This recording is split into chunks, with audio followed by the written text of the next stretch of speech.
Hello, my name is Tyler from Pages of Light, and in this video we're going to be taking a look at the first issue in a new comic series from Image called Tartarus, written by Johnnie Christmas and Jack T. Cole, so don't go anywhere.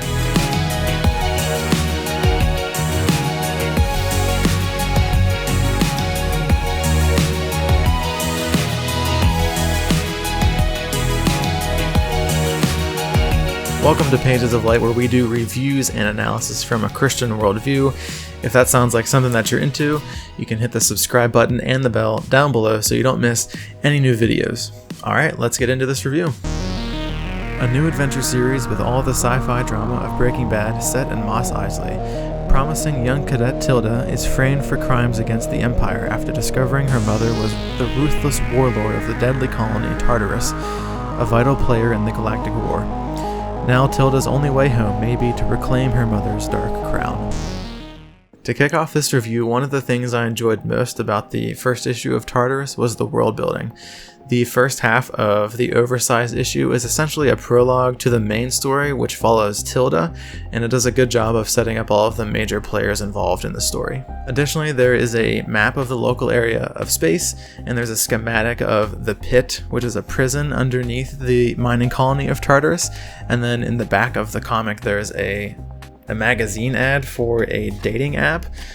You can kind of see it there. And so all of these things just add to the character of the world, and it makes you feel as if life goes on outside of the comic book. Next, let's look at the art.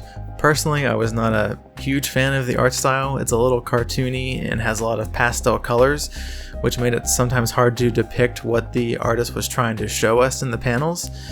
So I probably would have preferred a little bit more contrast between the darkness and the light, which would have made the art look a little bit more realistic. The story in the first issue of this comic sets up some good events that could make for a great adventure, but a lot of the characters are just not very interesting, and if you don't have interesting characters, the story you're trying to tell won't hold people's attention. Additionally, this comic book falls into the trend of making all of the male characters either stupid, incompetent, or plain evil. But before I get into specifics, I will warn you about spoilers for the first issue, so if you don't want anything ruined, you can click off of this video. But if you want my quickie review, I would say skip this comic book and wait for something else to come around that's sci-fi related. I've heard really good things about Y: The Last Man and East of West, so if you want reviews for those comics, leave a comment down below and I will get to them. Okay, now for some details. So in the very first page of the comic, we have an evil, or at least morally bent, prison guard abusing the female prisoner, who is Circa, who is the character that we'll follow through the first part of this issue. Then we have an incompetent prison guard who can't shoot Circa, who is trying to escape the prison from 5 feet away. Then we have 2 incompetent soldiers, one of which is tricked into using a gun that is not regulation issue, and his friend just stands by and lets it happen. And they're tricked into this by someone who is of an enemy faction. And that's just the first half of the issue. There's even more after that. And I point out all of these things just to say that I don't agree with the idea that the popular media puts out that men are just out to keep women down and oppress them, or that all men are stupid in some capacity. As Christians, we know that men and women are created in the image of God and each have equal worth and value.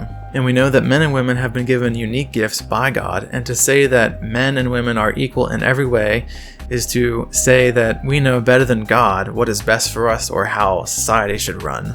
In Romans 1, we see Paul talk about the idea of humanity choosing their own knowledge over the truth that God has revealed to us.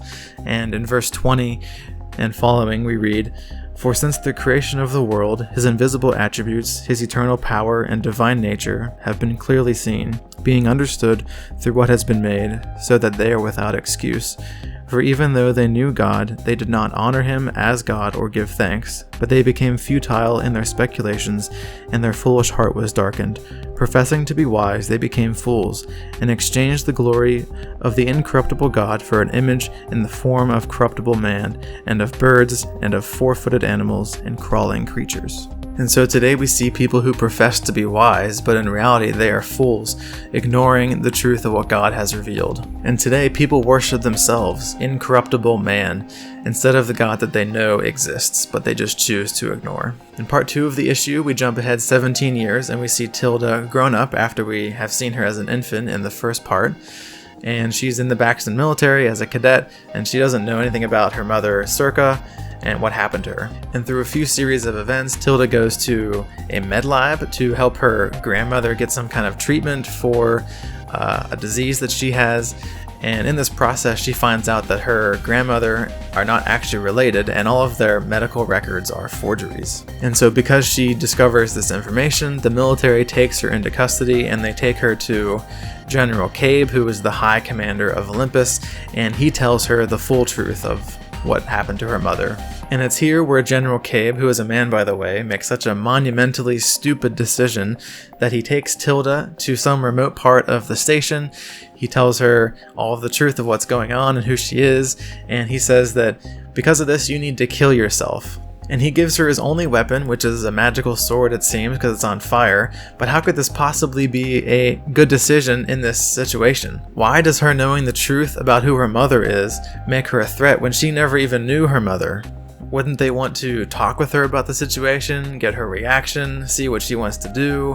You know, there's no dialogue here. It's just, you're a threat, so you should just kill yourself. This whole situation and this whole scene just made no sense to me, but I guess they had to have some kind of way for Tilda to be on the run to get her on this story arc, but the way they did it and the way they achieved that end was just baffling. And so obviously Tilda is not going to kill herself, and it's implied in the comic that she attacks General Cabe, although we don't really see that interaction. And who knows, maybe the comic will get better as the story goes along, but the first issue did not give me any confidence in that.